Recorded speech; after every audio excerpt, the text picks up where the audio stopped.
이제 제가 5월달 들어서 출애굽기를 올해 들어서 이제 나누다가 잠시 출애굽기 말씀을 멈추고 가정의 달을 맞아서 가정에 주시는 이 하나님의 구원의 축복에 대해서 좀 말씀을 몇 차례 나누었습니다. 그래서 이제 특별히 첫째 주에 5월 첫째 주에는 저희가 세례에 대해서 말씀을 나누었었습니다. 자, 그래서 이제 제가 이 세례에 대해서 말씀을 나누면서 특별히 유아 세례, 저희가 이제 시행하고 있는 이 유아 세례가 어떤 의미를, 우리의 신앙에 있어서 어떤 의미를 가지고 있는가, 이것에 대해서 좀 더 설명을 드렸었는데요.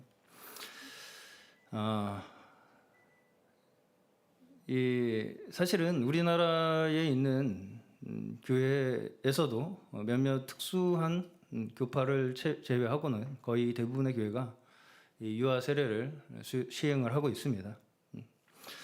근데 이제 이 유아 세례와 관련된 이 논란들이 사실은 또한 있었던 것이 사실이고 지금도 있는 것이 사실입니다. 근데 이제 이 유아 세례에 대한 논란의 역사를 거슬러 올라가 보면 종교 개혁대로 거슬러 올라가게 됩니다. 그래서 이제 16세기에 있었던 종교 개혁 다 아시다시피 그때부터 종교 개혁 때부터 이미 이 유아 세례에 대한 논란이 시작되고 있었다는 것이죠. 근데 이제 그때 당시에 이제 다 아시다시피 로마 카톨릭이라는 이 교회, 그때 당시에 있었던 이 교회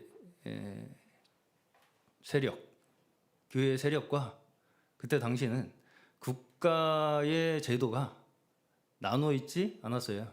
그래서 당시에는 사람이 태어나서 저희는 지금 출생신고를 하잖아요. 그것과 유아 세례를 받는 것이 이렇게 구분이 되지 않았습니다. 그래서 당연히 태어나면 신자가 되는 거였어요. 그때는. 그렇겠죠. 국가와 교회가 나눠 있지 않았기 때문에 아이가 태어나면 당연히 신자가 되는 것이 너무 당연한 일이었다는 것이죠. 그때 당시에는. 그러다가 이제 종교 개혁이 진행되는 과정에 재세례파라는 이 사람들이 나타나게 됩니다. 재침례파라고도 하고요. 이분들은 어떤 신앙관을 좀 더 강조를 했냐면 우리의 이 신앙이, 믿음의 고백이 국가나 심지어 교회에 의해서 결정될 수 없다고 하는 이 신앙관을 더 강조하고 주장하면서 나온 분들이 재세례파였습니다.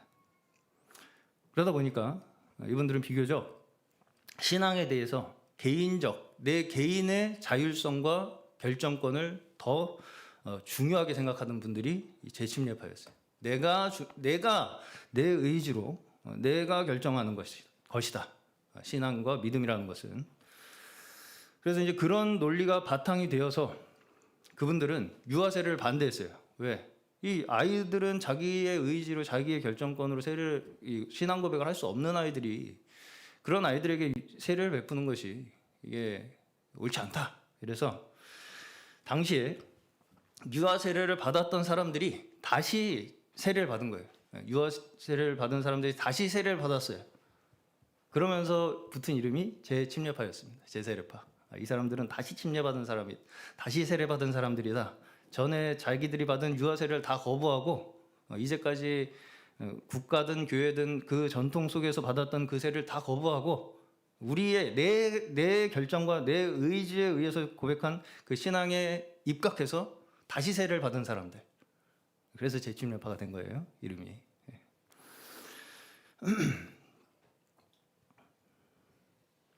자, 물론 우리 각자가 가지고 있는 신앙 고백이 중요한 것은 사실입니다. 그건 당연히 중요해요. 그것이 우리의 믿음의 기본이 되는 것도 사실이고요.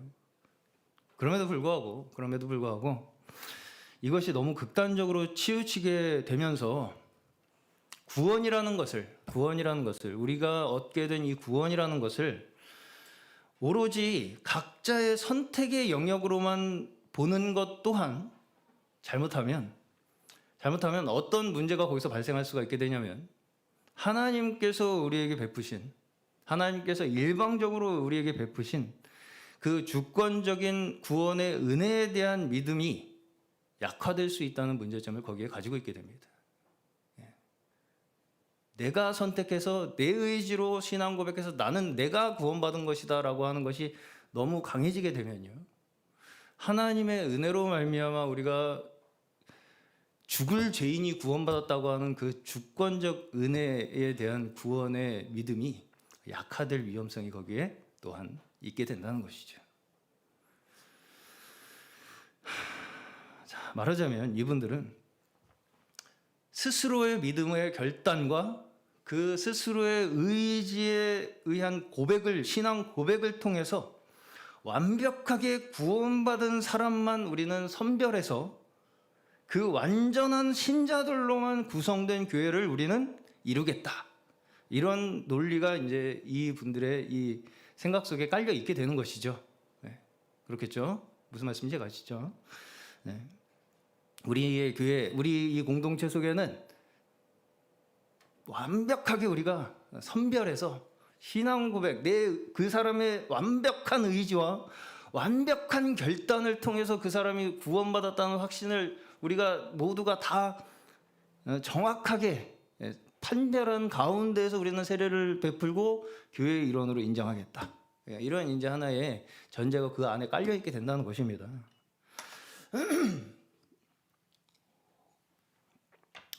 자, 제가 이 이야기를 예전에도 한번 했던 적이 있습니다. 그래가지고 이 제사례파가 당시에 종교 개혁 시대에 굉장히 박해를 받게 돼요. 카톨릭에게뿐 아니라 이 종교 개혁자들에게로부터도 박해를 받게 됩니다. 그 이유가 뭐냐면 당시에 당시에 있었던 국가 제도와 교회에 있었던 이 전통을 다 전면적으로 다 부정하고 나선 사람들이 제사례파였기 때문이에요. 그래서 이제 저희가 잘 아시는 종교 개혁자 중에 루터가 유명하고 또 칼빈이 유명하죠. 그런 분들, 그런 종교 개혁자 분들도 물론 로마 카톨릭의 당시에 로마 카톨릭이 가지고 있던 전통에는 반대한 것은 공통적인 사실이지만, 그럼에도 불구하고 이 종교 개혁자들은 뭐가 다른 부분이 있었냐면, 여전히 세상과 교회가 단절되어 있지 않고 연속되어 있다고 봤어요. 이제 이야기가 좀 어려우시겠지만 쉽게 제가 표현을 해드리자면, 자, 물론 분명히 세상과 교회의 구분은 있습니다.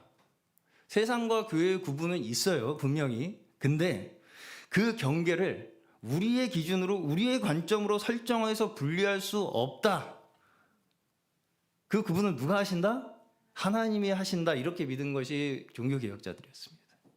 근데 이 제사례파 측은 어떻게 주장을 한 것이냐면, 세상과 교회의 구분을 우리의 신앙적 의지와 결단으로 아주 강력한 이 날카로운 우리의 판별력으로 구분해내야 한다. 이런 주장을 가지고 있었던 분들이 제사례파 분들이었다는 것이죠. 그래서 이제 이 제사례파의 신앙적 영향이 지금도 심지어 전해지고 있는데, 지금도 그들의 후손들이 몇몇 공동체가 남아 있습니다. 대표적으로 그 영상 제가 보내드린 이미지 한번 띄워요. 아미시라는 공동체가 있고요, 메노나이트라는 공동체가 있어요. 저게 최근 사진입니다. 옛날 사진이 아니라. 그래서 이제 이분들은 지금도 16세기 종교개혁 당시의 생활 방식을 유지하고 살아요.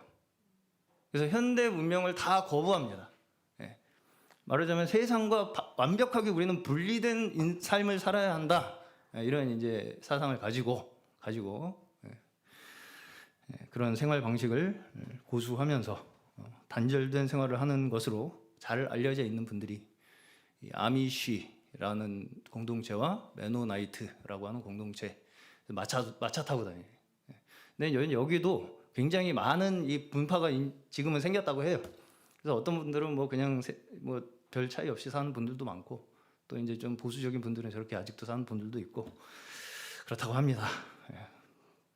이제 점점 해석의 차이가 생기겠죠. 본인들 사이에서도. 이제 심지어 수세식 화장실을 써야 되냐 이런 거 가지고 서로 이제 분파가 갈라진다고 해요. 여기는 수세식파, 퍼세식파 이렇게. 그러면서 이제 비폭력주의를 주장해요. 그러면서 이제 병역을 거부한다고 합니다. 병역을 거부하고. 그러면 근데 이제 하나의 굉장히 이제 재미있는 특징이 뭐냐면, 자녀가 어느 정도 자기 결정권을 표현할 나이가 되었을 때, 14세에서 16세 사이라고 해요. 그 일정 기간 동안 자유로운 생활을 하도록 한대요. 그 이제 폐쇄적 공동체 밖에서 여러 가지 문화 생활도 하도록 하고, 그래서 이제 한 20대까지도 그런 이제 좀 생활을 이렇게 하도록 한 후에 스스로 결정을 통해서 공동체의 일원으로 남을 것인지, 아니면 공동체를 나갈 것인지 떠날 것인지, 이것을 스스로 결정하도록 한다고 합니다. 스스로. 네가 결정해라. 그거죠. 그 아주 본인들의 그 신앙관에 충실하게 시행을 하고 있는 것이죠. 자, 저는 그분들의 신앙이 뭐 틀렸다, 생활 방식이 잘못됐다 이렇게 비난하고자 하는 것은 아닙니다. 어떤 방식으로든 신앙을 가지고 살아간다는 것은 전 다 귀하다고 생각합니다. 자, 그럼에도 불구하고 저는 굉장히 이분들이 아주 스스로의 확실한 신앙적 결단을 가지고 그러한 신앙을 추구하는 것처럼 보이는데도 불구하고, 한 면에서 제가 느끼기에는 어떤 면에서 이 신앙 공동체에 대한 관점이 좀 차갑게 느껴지는 것도 사실입니다. 그렇죠. 네 믿음은 네가 알아서 하는 거지. 약간 이런 어떤 관점 자체가 제가 느끼기에는 좀 차갑지 않나, 그런 생각이 들기도 합니다. 특히 우리가 자녀의 신앙에 대해서 그렇게 접근을 할 수 있을까, 저는 그런 생각이 듭니다. 물론 그것이 각자의 교육 방식의 차이일 수도 있겠지만, 네 구원은 네가 알아서 선택해라 라고 하는 식으로 자녀의 신앙 문제를 대하는 것이 과연 부모로서 옳은 태도인가, 저는 그런 생각이 듭니다. 그래서 이제 제가 유아 세례에 대해서 의미를 그렇게 설명을 드린 바가 있어요. 유아 세례란 무엇이냐? 내 목숨과 나 부모의 목숨과 내 자녀의 목숨을 하나로 내가 묶는 신앙의 행위이다. 신앙의 고백이다. 하나님께서 나를 구원하셨기에 나에게 주신 그 구원의 축복이 당연히 내 자녀에게 흘러갈 것을 나는 믿음의 신앙 고백으로서 이 자녀에게 하나님의 언약의 공동체로서의 일원으로 세례를 우리 공동체에서 베푸는 이 증거라고 말씀을 드렸습니다.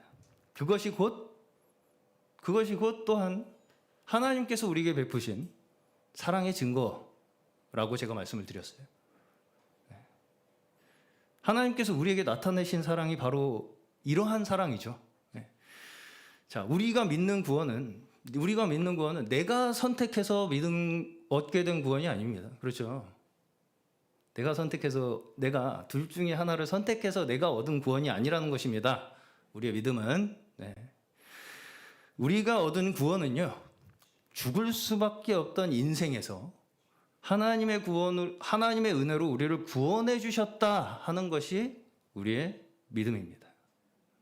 죽을 수밖에 없는 자들이었던 우리를 하나님의 은혜로 우리를 구원해 주셨다는 것이 우리의 믿음이지, 내가 이럴 수도 있고 저럴 수도 있는 중에 이걸 내가 선택해서 내가 구원받았다라는 것이 우리의 믿음이 아니라는 것입니다. 자, 이것이 사실은 오늘 출애굽기의 6월절 사건에서도 우리에게 보여주시는 구원의 원리입니다. 출애굽기에서 이스라엘 백성들을 구원하시는 사건을 보시면요, 그들이 먼저 구원을 요구하지 않습니다. 그들을 구원하시기 위해서 하나님께서 애굽에 10가지 재앙을 내리기 시작하시죠. 먼저 하나님께서 그들을 구원하시기 위해서 이집트에 10가지나 되는 재앙을 내리십니다. 자, 그러면 한 가지 제가 여쭤보겠습니다. 이 재앙이 이집트에 쏟아지는 동안에 이스라엘 민족들이 기분이 좋았을까요? 아, 고소하다 저것들 저거. 그렇게 우리 막 괴롭히더니 아주 그냥 잘 됐네 저것들. 그랬겠습니까? 자, 우리나라 일제 강점기가 한 35년 정도 되었다고 합니다. 아시죠? 근데 아직도 우리나라에는 일제의 잔재들이 굉장히 많이 나와 있습니다.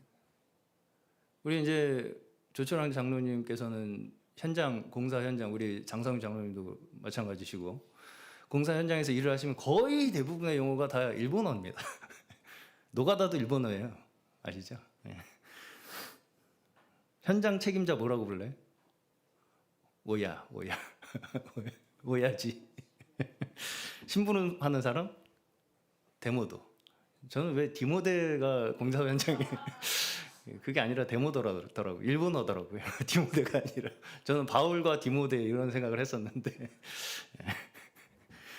그리고 이제 의외로 저도 이제 출판 일을 하고 있다 보니까 인쇄업계, 우리 유상현 장로님께서 인쇄업 종사하고 계시는데 일본어 엄청 많이 쓰입니다. 그렇죠. 왜 그러냐면 그러한 이 기술들이 다 일제 시대에 우리한테 전수가 됐기 때문이래요. 그 이제 산업 기술이 전수된 시대가 다 일제 시대라서 그때 사용하던 용어들이 지금까지도 계속 이어져 내려오고 있다는 것입니다. 그렇게 오래됐음에도 불구하고 그게 잘 안 고쳐진다는 거예요. 인쇄업에서 이제 제일 많이 사용하는 일본어가, 저는 처음에 왜 책등을 세네카라고 부르나, 세네카 하는데 그게 일본어입니다. 그런 것들이 이제 인쇄업계에 남아 있는, 거의 근데 대부분의 어쨌든 이 현장 용어들이 다 일본어예요.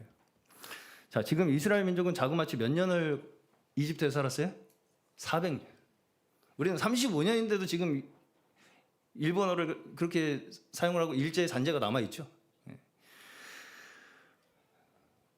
애굽에 거의 동화되어 살아갔다고 봐도 다 과언이 아닐 것입니다. 이 사람들이. 그것을 우리가 조금 확인할 수 있는 것이 뭐냐면, 홍해를 건너서 얼마 되지 않아가지고 뭘 만들어요? 금송아지 만들죠. 나오자마자 금송아지부터 만듭니다. 그게 이제 다 이집트에서 배운 것들이죠.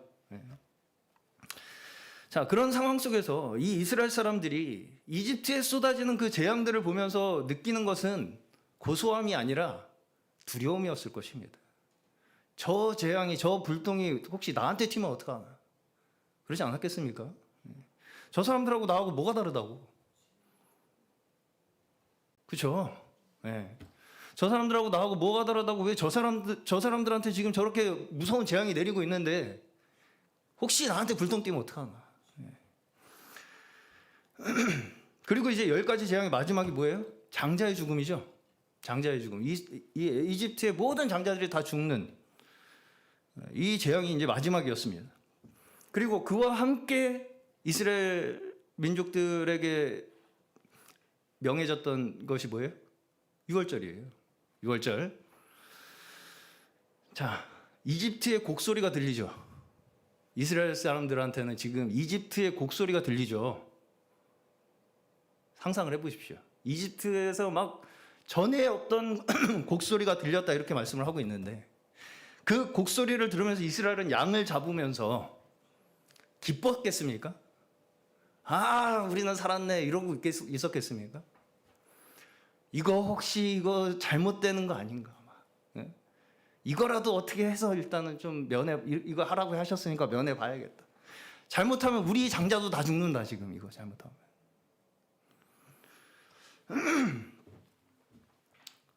하나님께서 지금 우리를 어떻게 하려고 하시는지 그들에게 명확한 확신이 없었습니다. 없었어요.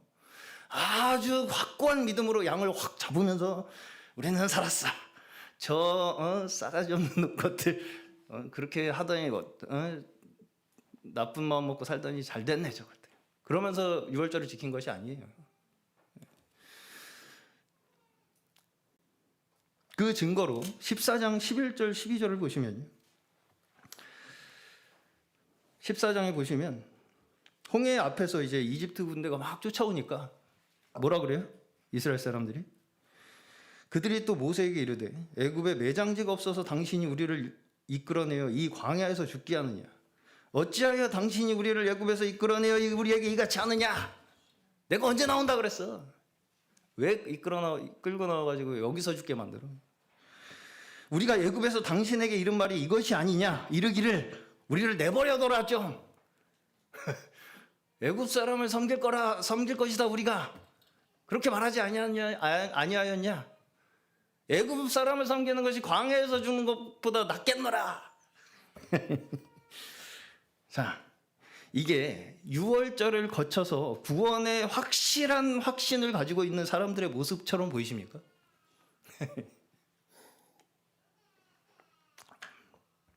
이 장면에서 모세의 명대사가 하나가 나옵니다. 13절 14절입니다. 제가 오늘 예배 앞에 낭독한 구절입니다. 우리 함께 한번 읽어보겠습니다. 시작. 모세가 백성에게 이르되 너희는 두려워하지 말고 가만히 서서 여호와께서 오늘 너희를 위하여 행하시는 구원을 보라. 너희가 오늘 본 애굽 사람을 영원히 다시 보지 아니하리라. 여호와께서 너희를 위하여 싸우시리니 너희는 가만히 있을지니라. 아멘. 구원이 누구의 일이라고 말씀하세요? 여호와의 일이죠. 우리는 가만히 서서 행하시는 일을, 행하시는 그 구원의 역사를 보라는 것입니다.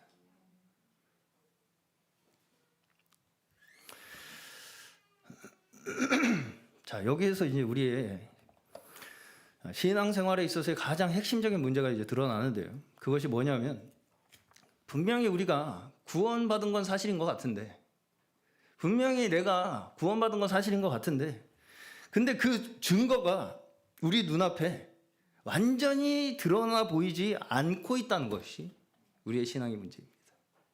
분명히 내가 구원받은 것 같은데 그 증거가 우리 눈앞에 완전히 드러나 보이지 않는 것 같은 우리의 현실이 우리의 신앙의 가장 큰 문제예요. 자, 심지어 어떤 때는 구원 전과 후를 비교해 봤을 때 전이 난 것 같아. 교회 안 다녔으면 이거보다 잘 자랐을 것 같아. 일요일날 놀러 가고 일요일 놀러도 못 가고 이게 뭐냐 우리는. 뭐 하는 거냐 이게 지금 여기서. 안 믿는 옆집 사람이 나보다 더 성공하고 돈도 잘 벌고 자식들 좋은 대학 들어가고 큰 집으로 이사하고 외제차 타고 다니고 맨날 해외여행 다니고 그러면 어때요? 마음속에서부터 이게 뭔가 이게 지금 난 뭐 하는 거지 이게 지금. 그런 불안감이 엄습하는 것이 우리의 솔직한 현실이라는 것입니다. 그게 우리의 솔직한 현실이에요. 그게 말하자면 애굽이 쫓아오는 거예요 지금. 우리의 뒤를 애굽이 쫓아오는 것입니다. 그런데 우리가 이렇게 세상이 우리에게 주는 그러한 두려움의 권세 속에서 우리가 계속해서 살아간다면 결국은 우리는 하나님께서 우리에게 주신 그 구원이 우리에게 주는 그 진정한 축복을 우리는 누리고 살지 못하게 되는 것입니다. 그리고 우리는 우리의 후손들에게 전해줄 만한 뭔가가 남아있지 않게 되는 거예요. 계속 두려워. 이 세상에 뭔가 막 눈에 보이는 어떤 그러한 것들이 저래야 되는 거 아닌가? 나 이거 뭐 하는 건가? 이거 지금 여기서 지금. 이러한 것들에 우리가 이렇게 억눌려 살아가고 속박되어 살아간다면 우리는 사실상 이 구원이 우리에게 주시는 축복을 얻지 못하고 살아가게 된다는 것입니다. 자, 이것이 우리 먼저 믿은 자들이 세상 가운데 가져야 할 책임입니다. 무엇이냐면요, 아무리 세상의 가치들이 우리를 억누르고 우리를 협박한다 할지라도, 우리의 뒤를 막 추격한다 할지라도, 그러한 것들이, 그러한 세상의 가치들이 우리에게 진정한 만족을 줄 수 없다는 것을 우리의 삶을 통하여 증거하는 것이 우리 먼저 믿은 자들이 행해야 할 책임이라는 것입니다. 자, 증거라는 것은 나에게 증거하는 게 아니죠. 증거는 세상 가운데 증거하는 것입니다. 다른 증거하는 대상에게 증거하는 거죠. 이웃에게 증거하고, 가족에게 증거하고, 그 중에서 자녀는, 특히 자녀는 나 자신과 같은 것입니다.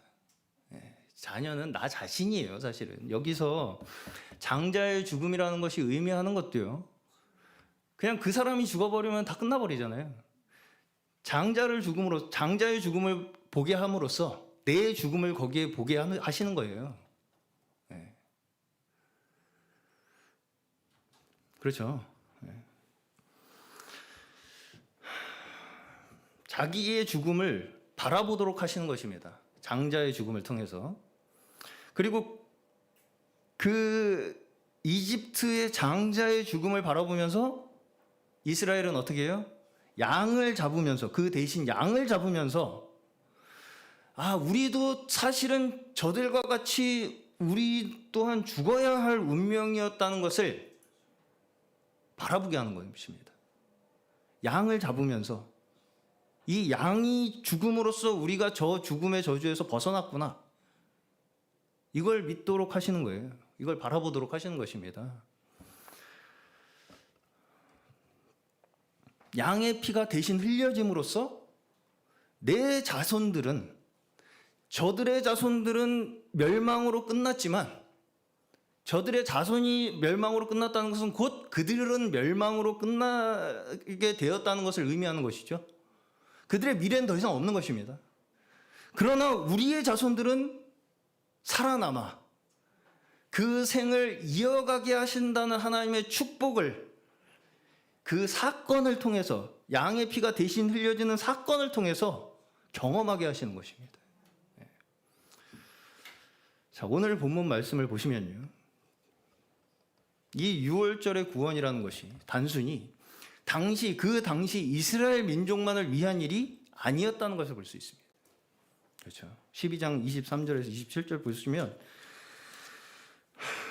23절 27절 보시면, 24절, 너희는 이 일을 규례로 삼아 너희와 너희 자손이 영원히 지킬 것이니, 26절, 이후에 너희의 자녀가 묻기를 이 예식이 무슨 뜻이냐 하거든 너희는 이르기를 이는 여호와의 6월절 제사라, 이렇게 가르치라고 말씀을 하시죠. 이 다급한 상황에, 이 급박한 상황에 하나님께서 갑자기 자손이 영원히 지켜야 한다라는 말씀을 하시면서 너희 자녀들이 이 예식이 무슨 뜻이냐고 물어볼 것이다 라는 얘기까지 설명을 해주시는 걸 볼 수가 있습니다. 그렇죠. 그러면서 이렇게 대답을 해줘라. 자, 이 말씀이 무슨 뜻이겠습니까? 애굽의 장자들은 더 이상 그 후손을 볼 수 없죠. 애굽의 장자는 끊겼죠, 그 생명이. 근데 우리의 후손, 이스라엘의 후손은 어떻게 된다고요? 이 일을 통해서 오히려 그 생명이 이어갈 것이다 에 대한 약속의 말씀입니다. 너희에게는 자손이 있을 거야, 앞으로. 그런데 그들에게 너희가 반드시 가르쳐야 할 것이 무엇이냐면, 이 사건을 통해서 너희가 거기에 있게 되었다는 것을 가르쳐라. 이 구원의 사건을 통해서 너희가 있게 되었다는 것을 가르쳐라. 너희의 존재 자체가 그러한 존재들이다. 이걸 가르치라는 것이죠. 아브라함이 바랄 수 없는 중에 얻은 자녀 누구예요? 이삭을 통해서 이 큰 이스라엘 민족이 이루어졌죠. 이스라엘 민족 자체가 하나님의 기적입니다. 있을 수 없는 사람이 하나님의 능력으로 태어났잖아요. 그 한 사람을 통해서 큰 이스라엘 민족이 이루어진 것과 같이 이 장자의 죽음의 저주 가운데서 구원하심으로 말미암아 그들의 후손들이 존재하게 될 것이다. 너희의 존재는 그 죽음을 뚫고 하나님께서 있게 하신 생명들이야. 너희는 이것을 가르치라는 것이죠. 너희의 생명이 어디에서 왔는가 이것을 알도록 하라는 것입니다. 이것이 단순히 어떤 개인의 믿음에 대한 결단이나 의지의 문제에 달려있는 것이 아니라 역사적 사건, 하나님께서 우리를 어떻게 구원하셨는가에 대한 역사적 사건에 의한 경험적인 증거에 의해서 이어진다는 것입니다. 다시 말해서 우리가 전해줘야 할 것이 무엇이냐면요, 내가 얼마나 확신에 찬 결단과 얼마나 굳은 의지로 여기까지 왔는지를 자녀들에게 전해주는 것이 아니고요. 어떻게 하나님께서 나에게 그 하나님의 구원을 한 걸음 한 걸음 나타내시고 하나님께서 나에게 그 구원의 손길을 역사를 행하시고 경험하게 하셨는가, 이것을 전해주는 것이 우리의 믿음의 근거라는 것입니다. 믿음의 근거는 거기 있다는 거예요. 그러면 하나님께서 행하신 구원의 증거가 어디 있다는 것입니까? 결국은 나에게 주신 영생의 약속이 자녀를 통해 증거된다는 거예요. 한마디로 자녀를 보며 우리는 하나님께서 우리에게 여전히 영생의 약속, 영생의 축복을 이루어가고 계시는구나, 이것을 확인하게 된다는 것입니다. 단순히 이것이 어떤 추상적인 우리의 머릿속의 관념이나 지식 체계나 심지어 내 의지나 감정이나 어떤 확신이 있지 않다는 것입니다. 내 존재 자체가 하나님의 은혜이며 축복이라는 객관적 사실, 내가 지금 여기 있다는 이 존재에 대한 객관적 사실, 이 존재가 은혜라고 하는 객관적 사실이 근거가 되어서 우리의 구원이 흔들리지 않는 믿음으로 자리 잡게 되는 것입니다. 거기에 우리의 믿음이 닻을 내려야 되는 거예요.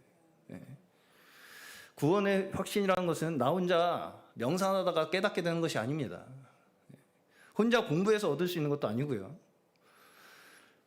바로 나를 통해서 생명의 축복이 계속해서 이어지는 그 사건들을 통해서 여전히 우리는 하나님께서 신실하신 구원의 하나님이심을 바라보게 되는 것입니다. 자, 이것을 이어가기 위해서 우리가 첫 번째 소중히 여겨야 할 것이 무엇이냐? 이 신앙 공동체로 모으신 이 교회 공동체입니다. 지금 우리가 드리는 예배는 선택 옵션이 아닙니다. 내가 내 의지로 여기 앉아 있다고 생각하신다면 큰 오산이십니다. 그렇죠? 나 기분 좋자고 여기 앉아 계십니까? 누구 얼굴 봐서 여기 앉아 계십니까? 우리의 예배는 여전히 유월절과 같은 의미를 가지고 있어요. 어떤 의미냐면 죄와 사망의 권세로부터 하나님께서 우리를 구원하셨다고 하는 그 사실을 기억하고 기념하며 감사하고 경배하는 우리의 믿음의 표로서 여기에 우리가 앉아 있는 것입니다. 이게 현실이 되어야 해요. 그러니까 이 교회의 우리의 공동체 예배가 우리가 하나님 앞에 드려지는 이 신앙의 이 고백들이, 이 자리에서 드려지는 이 고백들이 우리의 현실을 지탱하는 진짜 현실이 되어야 한다는 것이죠. 일부가 아니죠. 옵션이 아니에요. 있으나 없으나 뭐 여기 와서 좀 재미있다가 가고 현실은 따르고, 이게 아니라 이 예배가, 이 교회 공동체가 우리의 현실을 떠받치고 있는 진짜 현실이 되어야 하는 것이 우리 신자들의 믿음이라는 것입니다. 그래서 우리 믿음의 공동체의 역할이 무엇이냐면요, 우리의 자녀들이 비록 나와 같은 확신이나 나와 같은 결단이 아직 부족하다 할지라도 예배를 통해서 지금 우리가 함께 이 공동체 안에 드리는 예배를 통해서 내가 경험한 그 하나님의 구원을 함께 겪기 위해서 이 자리에 우리가 함께 모여 있는 것입니다. 자, 우리가 이렇게 하나님 앞에서 살아가는 자들로서의 이 신앙적 증거가 자녀들에게 나타나고 또 세상 가운데 나타남으로써 말미암아 비로소 그들이 우리를 통해서 살아계신 하나님을 만나게 되는 것입니다. 아, 저 사람들 보니까 진짜 하나님이 살아계신가 보네. 옵션인 사람들을 보고 어떻게 살아계신 하나님을 보겠습니까?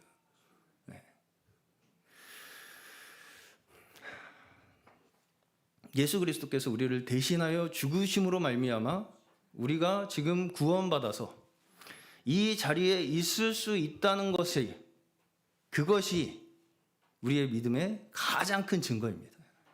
이 자리에 우리가 어떤 마음으로 앉아있든지 간에 여기 앉아있는 그 자체, 그 사실, 그건 객관적 사실이잖아요. 여기 앉아있는 것은. 우리가 여기 앉아있을 수 있다는 그 자체가 예수 그리스도께서 행하신 구원의 역사의 증거라고요. 결과이고. 그 믿음이 우리의 가장 확실한 믿음이라는 거예요. 누가 뭐 어땠나 저쨌나 이게 우리의 근거가 아니고요. 내 기분이 지금 어떤가 저쩐가도 아니고요. 아, 나를 여기 하나님께서 예수 그리스도의 보혈로 말미암아 여기 앉아있게 하셨구나. 이 믿음의 공동체를 이루게 하셔서 여기에 나를 부르셨구나. 아, 이것에 대한 믿음이 우리 공동체 가운데 고백되어야 하고 함께 공유되고 경험되어야 할 가장 중요한 믿음의 원리인 줄로 믿습니다. 오늘 저에게 허락하신 이 믿음의 근거가 어디에 있는지 다시 한번 우리가 기억하시면서 이 귀한 믿음의 공동체 가운데 함께 이 영생의 축복을 기쁨을 누리게 하신 하나님 아버지께 감사드리는 그러한 귀한 인생 되시기를 주의 이름으로 축원합니다.